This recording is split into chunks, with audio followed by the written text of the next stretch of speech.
Hello guys, कैसे हैं आप लोग। आज इस वीडियो में हम एसएससी सीजीएल की स्ट्रेटजी डिस्कस करेंगे। एक कंप्लीट स्ट्रेटजी का वीडियो बनाऊंगा। ये पीपीटी बेस्ड वीडियो इसलिए बना रहा हूं मैं क्योंकि ताकि पूरी एग्जैक्ट इन्फॉर्मेशन मैं आपको दे पाऊं और कोई भी जो फेस वाली वीडियो में कुछ स्किप हो जाता है या बोलते टाइम कुछ मैं मिस कर दूं वो इसमें ना हो। पूरी चीज़ें एक एक डिटेल मैंने इसमें पीपीटी में लिख रखी है, आपको एक्सप्लेन करूँगा। ये पीपीटी बेस्ड वीडियो है इसलिए इसको कंप्लीट स्ट्रेटजी देखना, इसको कैसे आप फर्स्ट अटैम्प्ट में एसएससी सीजीएल का एग्जाम क्रैक कर सकते हैं इस वीडियो में डिस्कस करूंगा।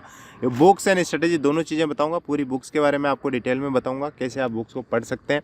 बुक्स को पढ़ने के साथ साथ आपको कौन कौन सी बुक पढ़नी चाहिए, उसके साथ साथ कुछ इंपॉर्टेंट चीज़ें भी मैं आपको बताऊंगा कि क्या चीज़ें आपको करनी चाहिए लास्ट के एग्ज़ाम के दिनों में कि आपका स्कोर बहुत अच्छा हो। ये मेरे बारे में है, मैं सेलेक्टेड हूँ एक्साइज इंस्पेक्टर सीजीएल 2018 के थ्रू और अभी करंटली सब इंस्पेक्टर इन दिल्ली पुलिस। तो आप इस वीडियो को एंड तक देखना। मैं अपनी पर्सनल एक्सपीरियंस के बेस पे प्लस जो लेटेस्ट पैटर्न में जो चेंजेस आए हैं, जो क्वेश्चन पेपर आपको देखने को मिल रहा है उनमें कैसे कैसे क्वेश्चन आते हैं, उसके आधार पे मैं इस वीडियो में आपको समझाऊंगा। चलो शुरू करते हैं। अभी जैसे आपने देखा होगा रिसेंटली एसएससी ने 2021 के लिए कैलेंडर निकाला है। आपका जो एग्ज़ाम डेट जो दिया है एसएससी ने वो अप्रैल 2022 दिया। तो अप्रोक्सीमेटली आपके पास 3 से 4 महीने है अभी आपको प्रिपरेशन करने के लिए, जो कि बहुत अच्छा टाइम होता है। प्लेंटी ऑफ टाइम है इसमें, आप बहुत अच्छा स्कोर आप एसएससी सीजीएल में कर सकते हैं इफ़ एवरीथिंग गोज़ वेल और एज प्लान्ड। जैसे कोरोना वगैरह अगर दोबारा नहीं आता है तो आपका इस जो डेट दे रखी है एसएससी ने मोस्ट प्रोबेबली इसी टाइम के अराउंड एसएससी एग्ज़ाम कंडक्ट करा देगा। इसलिए आपकी जो तैयारी होनी चाहिए वो इसी के इर्द गिर्द होनी चाहिए, इसी को ध्यान में रखती हुई होनी चाहिए। मतलब जो भी 3-4 महीने आपके पास बचे हुए हैं उसके हिसाब से होनी चाहिए। अब देखो मैं आपको थोड़ा सा एग्ज़ाम पैटर्न के बारे में समझा देता हूँ शुरू करने से पहले, ताकि आपको थोड़ा सा जो भी बिगिनर है उसको एक आइडिया लग जाए कि एसएससी सीजीएल क्या एग्ज़ाम क्या है, किस बारे में है, क्या क्या है। इसमें जो टोटल 4 टियर होते हैं आपको फाइनल सिलेक्शन लेने के लिए। जो सबसे इंपॉर्टेंट टियर है वो टियर 1 और टियर 2 है। इसमें जैसे टियर 1 का आपको यहाँ पे आपको एग्ज़ाम पैटर्न दिख रहा होगा। जो एग्ज़ाम पैटर्न है उसमें रीजनिंग आती है, जनरल अवेयरनेस आती है, क्वांटिटेटिव एप्टीट्यूड जिसको मैथ्स बोलते हैं वो आती है, और इंग्लिश आती है।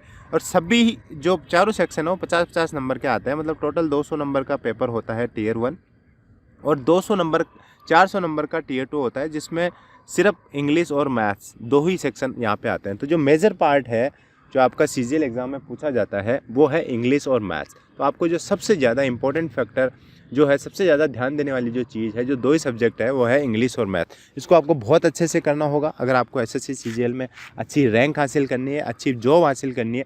क्योंकि इसमें रैंक के आधार पे जॉब मिलती है। 4800 ग्रेड पे से लेकर 2400 ग्रेड पे की जॉब आपको मिलती है। तो जितनी अच्छी रैंक होगी उतना ही अच्छा आपको ग्रेड पे वाला जॉब इसमें मिलता है। टियर 3 जो होता है वो डिस्क्रिप्टिव पेपर है। इसमें कोई आपको मैथ्स इंग्लिश कुछ नहीं पूछा जाता है। इसमें सिंपल ऐसे राइटिंग और लेटर राइटिंग आपको करनी होती है, जो कि इजी होता है कंपैरेटिवली। और टियर 4 जो होता है टाइपिंग और स्किल टेस्ट है, जिसमें आपको पीपीटी वगैरह कुछ बना के दिखाना होता है। ये जो लास्ट के 2 टियर है it's not a big deal. आपको जो फर्स्ट ईयर और सेकंड ईयर की प्रिपरेशन है बहुत अच्छे से करनी होती है। जब ये बहुत अच्छा मार्क्स इन दोनों में आप गेन कर लोगे तो आप टियर 3 एकदम आसानी से आप निकाल दोगे। आगे बढ़ते हैं। आगे बढ़ने के लिए मैं सबसे पहले आपको बता देता हूँ, देखो हम जो भी कुछ काम करते हैं उसमें हमारा एक टारगेट होना चाहिए। वो टारगेट लेस अगर हम जो एमलेस जिसको हम बोलते हैं, एमलेस अगर हम पढ़ाई करते हैं तो देयर आर चांसेस कि हमारी जो सक्सेस रेट है वो हम जो डिजायर्ड सक्सेस रेट हमारे या डिजायर्ड गोल है वो हम अचीव नहीं कर पाते। हमें पता है कि एसएससी सीजीएल का एग्ज़ाम का जो टियर 1 है वो 200 नंबर का है और कई सारे बच्चे 150 प्लस इसमें स्कोर करते हैं। तो जो सबसे इम्पोर्टेंट फैक्टर है इसका एग्ज़ाम का वो ये है कि आपको जो टियर 1 है उसमें एटलीस्ट 150 प्लस टारगेट करना पड़ेगा। इसमें मैं आपको समझा देता हूँ 150 प्लस कैसे टारगेट कर सकते हैं। देखो रीजनिंग है, इसका कंपैरेटिवली इजी सेक्शन होता है। आजकल थोड़ा सा मॉडरेट लेवल का हो गया, बट फिर भी जैसे मैथ्स और इंग्लिश की बात करेंगे उसके कंपैरिजन में इंग्लिश में आप अच्छा स्कोर कर सकते हैं। तो इंग्लिश में आप एटलीस्ट टारगेट करो 45 प्लस स्कोर करने का। बहुत ही कम टॉपिक्स है रीजनिंग में जो आपको कन्फ्यूजिंग लगेंगे या आपको दिक्कत करेंगे, इसलिए आपको ट्राई करो रीजनिंग में 45 प्लस लाने की। जनरल अवेयरनेस जिसको जीएस के हम बोलते हैं उसमें 20 प्लस आप टारगेट लेके चलो, क्योंकि काफ़ी वोलाटाइल है, बहुत ही अनप्रिडिक्टेबल सेक्शन है। इसमें करंट अफेयर्स भी बहुत अनप्रिडिक्टेबल है, कहीं से भी कुछ भी पूछा जाता है। बट जो अच्छा स्कोर माना जाता है 20-25 से ऊपर अगर आप स्कोर कर रहे हो तो बहुत डिसेंट स्कोर है। क्योंकि आपके ये रो स्कोर की बात कर रहा हूँ, नॉर्मलाइज स्कोर नहीं। ऐसा बोलोगे कि सर आप 200 में से 200 या भैया 200 में से 200 भी स्कोर कर लेते हैं लोग, लेकिन वो नॉर्मलाइज स्कोर नहीं नॉर्मलाइज स्कोर होता है, रो स्कोर नहीं होता है। तो I am talking about the raw score. You need to score at least 45 and 20 plus in reasoning and GS ये रो स्कोर है, ठीक। इसके हिसाब से मैथ्स थोड़ा सा comparatively harder than the reasoning part, तो आप 40+ टारगेट करो, एंड इंग्लिश में भी 40+ टारगेट हो, तो कंपेरेटिवली आपका जो स्कोर है वो 150+ चला जाएगा। और ऐसा नहीं है कि आपको 45+ रीजनिंग में ही लाना है। आपकी मैथ्स बहुत अच्छी है तो आप मैथ्स रीजनिंग दोनों में 45+ लाओ। आपकी इंग्लिश बहुत अच्छी है कंपेरेटिवली, जीएस भी बहुत अच्छी है, तो ट्राई करो उनमें आप एडजस्ट कर लो कि जैसे इंग्लिश आपकी बहुत अच्छी है तो इंग्लिश में आप 45+ ला रहे हो, आप मैथ्स में 35+ भी ला रहे हो तो भी चलेगा। तो ऐसे ट्राई करो 150+। आप अगर 180 190 ला सकते हो तो वेल एंड गुड, उसमें कोई दिक्कत नहीं है। आप जितना हो सकते हैं हाईएस्ट स्कोर करने की ट्राई करो, क्योंकि जो प्रीलिम्स है वो गेम चेंजिंग हो जाता है, आप पे प्रेशर बिल्ड कर देता है। अगर आप प्रीलिम्स में बहुत कम स्कोर कर रहे हो, जैसे आपका स्कोर है 130 140 की रेंज में, तो आपको कहीं ना कहीं ये प्रेशर रहेगा कि मेंस में आपको बहुत अच्छा करना पड़ेगा, नहीं तो आपका फाइनल सिलेक्शन होने से रह जाओगे आप। अब बात करते हैं नेक्स्ट इसमें मैथ्स की। मैथ्स में हम अब स्ट्रेटजी की बात करेंगे। मैथ्स और रीजनिंग और इंग्लिश और जीएस की बुक्स के साथ स्ट्रेटजी में आपको एक्सप्लेन करूंगा कौन सी चीज़ें आपको करनी है। ये बहुत इंपॉर्टेंट सेक्शन है, 4 स्लाइड या 5 स्लाइड में कंप्लीट हो जाएगा, इसको अच्छे से देखना आपका। देखो मैथ्स बहुत इंपॉर्टेंट है अगर आप एसएससी सीजीएल की तैयारी कर रहे हो। 250 नंबर टोटल टीयर 1 और टीयर 2 की बात करें तो 250 नंबर इसमें आपको स्कोर करने को मिलता है। 250 में आप अगर 230 के आसपास स्कोर कर रहे हो तो आप बहुत अच्छी पोजीशन में रहते हैं, बहुत अच्छी स्टैंडिंग आपकी होती है। देखो मैथ्स के लिए मार्केट में काफ़ी ज़्यादा बुक्स है, मैं आपको हर बुक्स एक माइन्यूट बुक्स नहीं बताऊंगा, क्योंकि आप एक एस्पिरेंट हो तो कहीं ना कहीं आपको पता है कि बुक्स कौन सी है। मैं ऐसी चीज़ बताऊँगा आपको जो एक्चुअल में आपको ओवरव्यू देगा और एक ब्रॉड आइडिया देगा कि मेरे को ये चीज़ करनी है और ये चीज़ मेरे को अवॉइड करनी है। जो सबसे इंपॉर्टेंट है मैथ्स में वो आपकी थ्योरी है। अब देखो थ्योरी कैसे भी पढ़ सकते हो आप थ्योरी यूट्यूब से पढ़ सकते हो, थ्योरी आप कोचिंग कर रहे हो तो उससे पढ़ सकते हो, आपकी थ्योरी ऑलरेडी हो रखी है तो आपको पढ़ने की जरूरत नहीं है, आप बुक से भी थ्योरी पढ़ सकते हो। ये आप पे डिपेंड करना है आपको कैसे पढ़ना है, लेकिन आपको दोनों पार्ट की अर्थमेटिक प्लस एडवांस की आपको थ्योरी बना के उसके नोट्स बनाने, थ्योरी पढ़ के नोट्स बनाने बहुत वाइटल है, बहुत ज़्यादा इंपॉर्टेंट स्टेप है, ये आपको ज़रूर करना है। उसके बाद क्या करना है, जैसे ये मैं जो चीज़ें बता रहा हूँ आपको, थ्योरी के साथ साथ आपको प्रीवियस ईयर पेपर करना है। प्रीवियस ईयर पेपर के लिए किरण की बुक है जो मैंने फोटोज़ में दिखा रखी है। कई सारी पब्लिकेशन है जो प्रीवियस ईयर की बुक निकालते हैं। मैं ये नहीं कह रहा आप किरण खरीदो, मैं ये भी नहीं कह रहा बाकी वाली खरीदो। आप ये जो मैंने करी थी किरण से करी थी, आप किरण भी ले सकते हो, कोई आपको और भी अच्छी लगती है वो भी ले सकते हो। द मेन पॉइंट इज़ आपको प्रीवियस ईयर पेपर लगाना, दिस इज़ वेरी इंपॉर्टेंट। उसके साथ साथ आपको क्या करना है, जो मैक्सिमम फोकस करना है प्रीवियस ईयर के साथ और नोट्स के साथ, आपको फॉर्मूलाज पे फोकस करना है। फॉर्मूला आपको अर्थमेटिक में भी कोई है तो आपको बहुत अच्छे से याद होना चाहिए। ऑल्दो अर्थमेटिक में कम फॉर्मूलाज है, ज़्यादा कॉन्सेप्ट्स है। जो एडवांस मैथ में उसमें फॉर्मूलाज है आपको, जैसे मेंसुरेशन में आपको फॉर्मूलाज मिलेंगे, अलजेब्रा में काफ़ी फॉर्मूला है और ट्रिगो में भी आपको मिलेंगे फॉर्मूला, तो वो वाले आपको याद होना चाहिए। ऐसा नहीं होना चाहिए भी कोई भी क्वेश्चन आपका गलत हो जाए जस्ट बिकॉज ऑफ फॉर्मूला, तो ये वाली मिस्टेक आप मत करना। ये जब चीज़ें हो जाती है आपको तो आप फोकस करो कैलकुलेशन स्पीड पे। इसके नेक्स्ट स्लाइड में आपको मैं बताऊंगा कैलकुलेशन स्पीड कैसे बढ़ा सकते हैं। देखो आज का जो एसएससी का एग्जाम है, एसएससी सीजीएल का एग्जाम है, वो मैथ्स का पेपर है, कैलकुलेशन का गेम है। आपकी कैलकुलेशन अच्छी नहीं है तो बिलीव में आप अच्छा नहीं कर पाओगे एग्जाम में। तो ये फोकस करो कैलकुलेशन स्पीड पे, बहुत अच्छी फोकस आपकी होनी चाहिए। और साथ में आपको मॉक टेस्ट लगाते रहना है। ये वीकली मॉक आप अभी से लगाना स्टार्ट कर देना। जैसे जैसे आपके टॉपिक होते हैं या एक बार आपकी मैथ्स हो गई, आपको लगता है एक बार आपने कर लिया, तो वीकली मॉक आप लगाना स्टार्ट कर दो। और मॉक में ट्राई करो ऐसा मॉक मत खरीदना आप जिसका पैटर्न बहुत ओल्ड हो। आप ट्राई करो जो भी आप मॉक लगा रहे हो उसमें 2018, 2019 और 2020 के हिसाब से पैटर्न हो उसका। आप पेपर देख लेना एक बार 18, 19, 20 के उठा के आप प्रीवियस ईयर के, उसी हिसाब से अगर क्वेश्चन पूछे जा रहे हैं मॉक में तो वो रिलेवेंट मॉक है आपके लिए, अदरवाइज वो रिलेवेंट नहीं है। मैं नहीं बोलूँगा इसी प्लेटफॉर्म पे आप मॉक लगाओ, बहुत सारे प्लेटफॉर्म है जहाँ से आप मॉक लगा सकते हो। अनअकैडमी पे भी मेगा कॉम्बैक्ट होते हैं, अब देखो उसमें आप मैच करो। मैं नहीं कह रहा कि अनअकैडमी बहुत ज़्यादा सुपीरियर है, आप मैच करो, आप खुद डिसाइड करो कि वास्तव में जो कंटेंट आ रहा है वो बहुत अच्छा है और आप उस पर मॉक लगा रहे हो तो आपको बेनिफिट मिल रहा है उससे। तो आप मैच करो कि जो प्रीवियस ईयर का पैटर्न है जो आ रहा है अभी लेटेस्ट पैटर्न, उसी हिसाब से मॉक टेस्ट बन रहे हैं वहाँ पे, जो कॉम्बैक्ट में आ रहा है या अलग से जो फुल मॉक आ रहे हैं वो उसी हिसाब से आ रहा है, तो उसी हिसाब से आप मॉक लगाएं। उसके बाद जो नेक्स्ट चीज़ मैं बताना जा रहा हूँ आपको, कैलकुलेशन स्पीड। देखो जैसे मैंने बताया बहुत इंपॉर्टेंट है, बहुत ज़्यादा वाइटल है कैलकुलेशन स्पीड। आपका 200 में से 200 अगर मैथ्स में स्कोर आता है या 45+ अगर 50 में से आपका स्कोर आता है मैथ्स में, तो वो आपकी नॉलेज से नहीं आएगा, वो आपका कैलकुलेशन स्पीड से आएगा। कैलकुलेशन स्पीड इसलिए बहुत ज़्यादा ज़रूरी है। 5 चीज़ें आपको करनी है। पहले तो डेली आपको कैलकुलेशन करनी है, ये स्टार्टिंग की बात है। डेली। स्पेशली जैसे आप मैथ्स पढ़ने बैठते हो या वोकेबलरी पढ़ने बैठते हो इंग्लिश में, जीएस पढ़ने बैठते हो, वैसे अलग से टाइम निकालो 10 से 20 मिनट आप कैलकुलेशन स्पीड पे। इसमें क्या आपको रैंडम फॉर्मूला और रैंडम कैलकुलेशन करनी है, रैंडम नंबर लिख लिया उसको डिवाइड करना है, रैंडम नंबर लिख लिया उसको मल्टीप्लाई करना है। ये ट्रिक काम करती है, ये बोरिंग ट्रिक है बट आपको काम करती है। इस करके देखो आप 15-20 दिन कर लो, ज़्यादा दिन नहीं, फिर अपने आप आपको आदत पड़ जाएगी अच्छी कैलकुलेशन करने की। उसके बाद आपको करना है टेबल।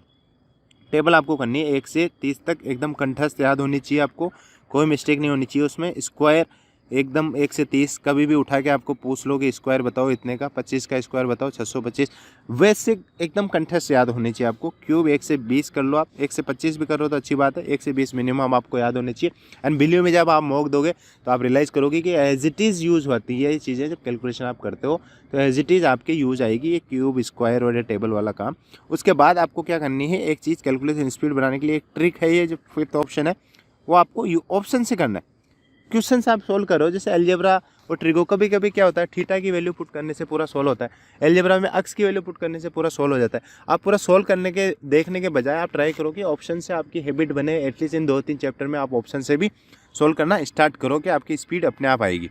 उसके बाद हम बात करते हैं इंग्लिश की। देखो इंग्लिश में इंपॉर्टेंट चीज़ ये हो जाती है कि आपके इंग्लिश में 2 चीज़ें होती है, 2 क्या 3 चीज़ें हैं, एक तो ग्रामर है, एक वोकेबलरी है, एक कंप्रहेंशन है।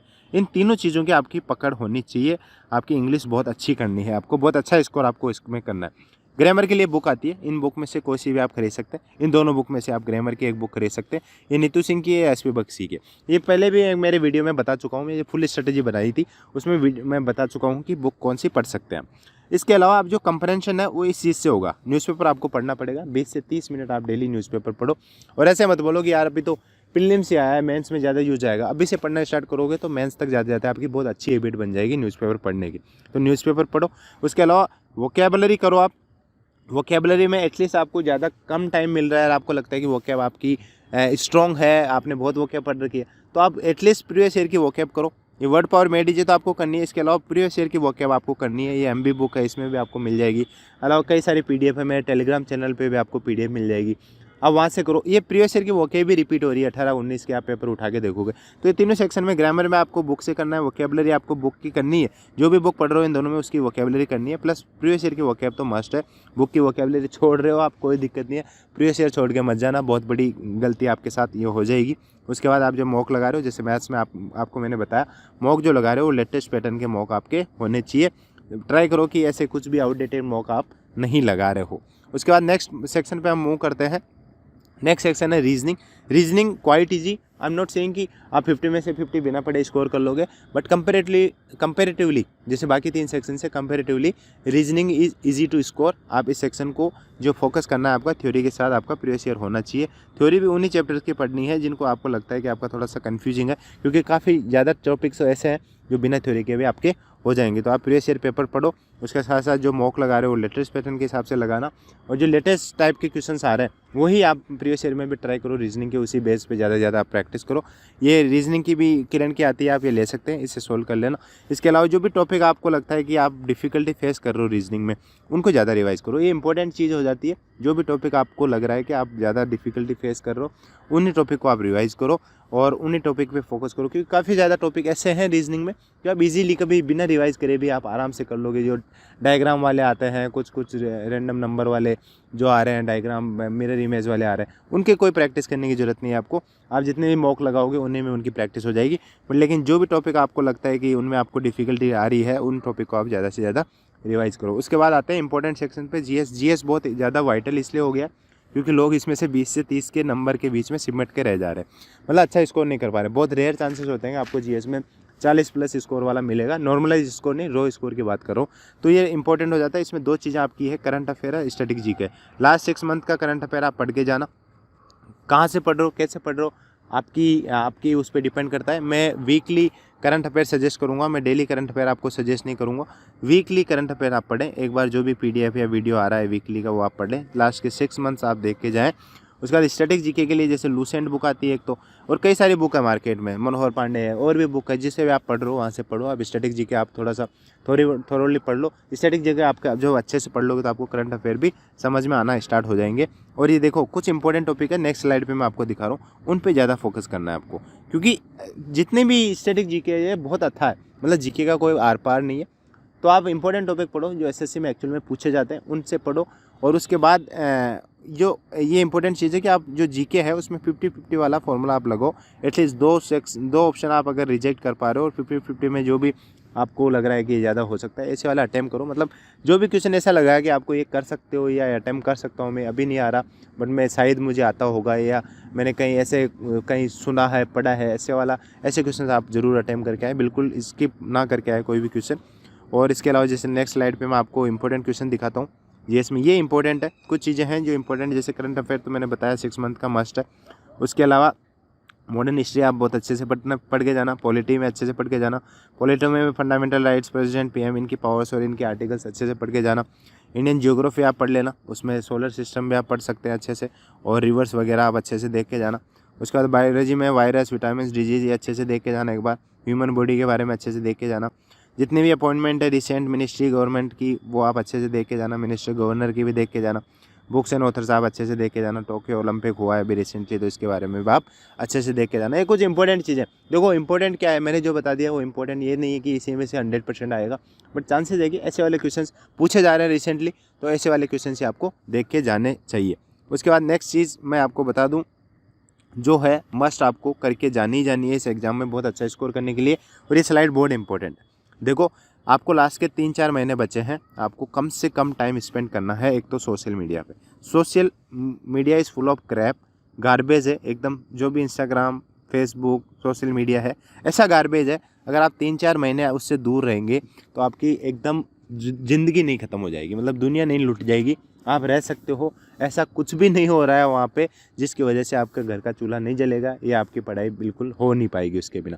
ट्राई करो, धीरे धीरे कट डाउन करो। आप भी 3-4 घंटे यूज़ कर रहे हो तो आप उसको लेके आओ 30-40 मिनट पे, फिर उसके बाद 10-15 मिनट पे। 10-15 मिनट में जो फीड आप स्क्रॉल कर चुके हो वही feed through out the day घूमती रहती है, नए नए वीडियोस रील्स आते रहते हैं। तो ट्राई करो 3-4 महीने आप उसे अवॉइड करो, एक बार प्रीलिम्स में बहुत अच्छा स्कोर आप कर लोगे। बिलीव में आप इस लाइन में आ जाओगे, अपने आप आपके अंदर मोटिवेशन आ जाएगा कि मुझे मेंस में भी अच्छा करना है। आप सोशल मीडिया अपने आप ही यूज़ नहीं करोगे तो प्रीलिम्स में आपका अच्छा स्कोर नहीं होगा, आप डिमोटिवेटेड रहोगे, आप मेंस में भी बहुत अच्छा नहीं कर पाओगे। और सबसे इंपॉर्टेंट चीज़ जो दूसरी, आपको कंसिस्टेंट रहना है। डेली आपको एक दिन 10 घंटे पढ़ के दूसरे दिन 2 घंटे पढ़ाई करने वाली मिस्टेक नहीं करनी है। आप अगर पढ़ रहे हो तो डेली कंसिस्टेंट रहो। आप आज 2 घंटे दे रहे हो तो डेली 2 से 3, 3 से 4, 4 से 5 बढ़ाने की ट्राई करो। 10 घंटे तक आप आ गए तो कंसिस्टेंट रहो कि डेली आप 10 घंटे पढ़ाई करने की कोशिश करना, कंसिस्टेंट रहना थ्रू आउट द प्रिपरेशन। और अपने मन में एक कॉन्फिडेंस हमेशा रखना है कि आपका सिलेक्शन होगा। आपका नहीं होगा तो किसका होगा, लेकिन इसका ध्यान भी रखना है कि आपको और कॉन्फिडेंट नहीं होना है कि पढ़ाई वढ़ाई भी छोड़ दी कि आपका ही सिलेक्शन होगा तो किसी और का भी नहीं होगा अभी। तो इसलिए कॉन्फिडेंस के साथ पढ़ाई करनी है और कॉन्फिडेंट नहीं होना है। जो भी आप टाइम टेबल बना रहे हो उससे स्टिक रहें और फॉलो करो। देखो 3-4 महीने ज़्यादा दिन नहीं है, 90 से 120 दिन है, ऐसी चुटकियों में निकल जाएंगे। बहुत अच्छा जो मिलता है सीजीएल के through, believe me I am also in this field and I can realise the social respect through SSC CGL job की। इतनी सोशल रिस्पेक्ट, इतनी रिस्पेक्ट मिलती है आपको, पैसा भी ठीक है, अच्छा खासा सैलरी आपका होता है, 70-80 हज़ार रुपये आपकी मंथली सैलरी होगी इसमें। तो इसके लिए आपको मेहनत तो जी तोड़ करनी पड़ेगी, क्योंकि आज के टाइम में जॉब्स कम है, प्रिपेयर करने वाले ज़्यादा लोग हैं। टाइम पे रिवाइज करना है आपको। ये छोटी छोटी चीज़ें, इस स्लाइड का आप चाहे स्क्रीन प्रिंट ले लेना, छोटी छोटी चीज़ें हैं लेकिन प्रिपरेशन में बहुत ज़्यादा इंपॉर्टेंट चीज़ है, क्योंकि मैं अपने एक्सपीरियंस पे बेस पे बोल रहा हूँ। रिवाइज करना है आपको टाइमली, और जो वीकली मॉक देना है आपको स्टार्टिंग से ही वीकली मॉक स्टार्ट कर देना है। एक बार रफ ओवरव्यू होगा आपका सिलेबस का, तब से ही आपको वीकली मॉक स्टार्ट कर देना चाहिए। लास्ट के 30 दिन जब बचेंगे तो आप डेली मॉक लगा सकते हो, एटलीस्ट 30 मॉक तो वो वाले आपके अलग से बचा के रखो। ये 4-5 चीज़ें हैं जो आपको बहुत अच्छा करके रखनी है, अच्छे से करके रखनी है, तो अच्छा स्कोर आप ज़रूर करोगे। अब नेक्स्ट बढ़ते हैं। इसके अलावा अगर आप जैसे आप तैयारी कर रहे हैं, आपको भी लगता है कि आप अच्छे से कुछ सेल्फ स्टडी से नहीं कर पा रहे हैं, तो आप अनअकैडमी ज्वाइन कर सकते हैं। अनअकैडमी पे टॉप बैचेस आ रहे हैं, टॉप एजुकेटर्स के द्वारा। जैसे इस स्लाइड में जो एजुकेटर्स है उनमें से मोस्ट ऑफ द एजुकेटर्स आप जानते होंगे, जैसे पवन राव सर है, अभिनय सर है, रानी मैम है। यहाँ पे इंग्लिश और जीएस और रीजनिंग और मैथ्स के आप ये ज्वाइन कर सकते हैं। इनके बैचेस की डिटेल मैं आपको दिखा सकता हूँ। ये बैचेज स्टार्ट हो रहे हैं सीजीएल और सीएचएसएल के 29 दिसंबर से आप ज्वाइन कर सकते हैं। इसके अलावा आपके जो नेक्स्ट बैचेस हम मैं बता रहा हूँ आपको, ये MTS का बैच है, ये भी आप ज्वाइन कर सकते हैं। 29 दिसंबर से स्टार्ट हो रहा है। हर बैचेस में आपको कंप्लीट सिलेबस कराया जा रहा है पैटर्न के हिसाब से, और हिंदी इंग्लिश दोनों में पढ़ाया जाएगा। उसके अलावा आपको स्टडी मटेरियल भी प्रोवाइड कराया जाता है, मॉक टेस्ट भी आपको यहाँ पे देने को मिलता है। CPU का बैच है, आप ये ज्वाइन कर सकते हैं। इसके अलावा देखो कुछ ऑफर चल रहे हैं दिसंबर के, अगर आप ये अप्लाई करोगे तो आपको अच्छा खासा एडिशनल मंथ्स मिलेंगे। जैसे आप 12 महीने का सब्सक्रिप्शन ले रहे हो तो 4 महीने एक्स्ट्रा मिलेंगे, लेकिन टोटल 16 महीने आपको सब्सक्रिप्शन देखने को मिलेगा। ये ऑफर है 29 और 28 को आप ले सकते हैं, और लेते टाइम आप मेरा कूपन कोड यूज़ करेंगे Mr. 2 Tales, तो आपको डिस्काउंट मिल जाएगा। ये जो भी एडिशनल ऑफर है उससे ऊपर 10 डिस्काउंट मिलेगा। जैसे जितनी भी फीस है उसमें आपको डायरेक्ट 10% फ्लैट ऑफ आपको इसमें मिल जाएगा। I wish you all the best, और आपको कोई डाउट है तो आप कमेंट बॉक्स में कमेंट करके मुझे बता सकते हैं, मैं उसका रिप्लाई ज़रूर करूँगा। This is all in this video guys, thank you, thanks for watching.